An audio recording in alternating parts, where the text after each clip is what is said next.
અખિલ ભારતીય વિદ્યાર્થી પરિષદ સુરત મહાનગર દ્વારા ગુજરાત કોમન એડમિશન સર્વિસ પ્રવેશ પ્રક્રિયામાં વ્યાપક અનિયમિતતાઓના તથા વિદ્યાર્થીઓને પડતી મુશ્કેલીના વિરોધમાં ઉગ્ર આંદોલનનું આયોજન કરવામાં આવ્યું, જેવા વીર નર્મદ દક્ષિણ ગુજરાત યુનિવર્સિટીના વાઇસ ચાન્સેલરના માધ્યમથી શિક્ષણ મંત્રીને આવેદનપત્ર આપવામાં આવ્યું અને 200 થી વધારે વિદ્યાર્થીઓ દ્વારા હવન કરવામાં આવ્યો। શિક્ષણ વિભાગ સદબુદ્ધિ આપી અને ત્યારબાદ રોડ બંધ કરી વિરોધ કરવામાં આવ્યો અને 48 કલાકમાં પડતી મુશ્કેલીનું સમાધાન કરવામાં આવે એવો અલ્ટિમેટ આપવામાં આવ્યું। બાકી વિદ્યાર્થી પરિષદ આનાથી પણ ઉગ્ર વિરોધ પ્રદર્શન કરશે તેવી માંગ મૂકી।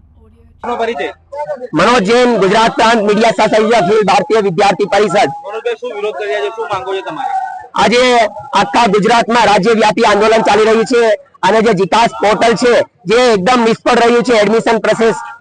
જે છે એની અંદર અને જે કોલેજના જે વિદ્યાર્થીઓ છે એ એટલા ત્રાસેલા છે, એ લોકોને એમ છે કે હવે અમારું એડમિશન નું શું થશે, અમારું ભવિષ્યનું શું થશે। એટલે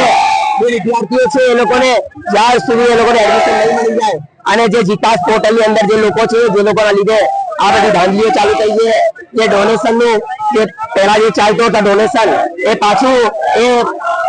પ્રક્રિયા પાછી જો અંદર ને અંદર ચાલવા ચાલુ થઈ ગઈ છે, તો આ જે ત્રુટિઓ છે એ દૂર કરવા માટે અમે ગુજરાત સરકારને અલ્ટિમેટમ આપ્યું છે કે 48 કલાકની અંદર અંદર આના ઉપર કાર્યવાહી થાય, બ્યુરોક્રેસી ઉપર કાર્યવાહી થાય અને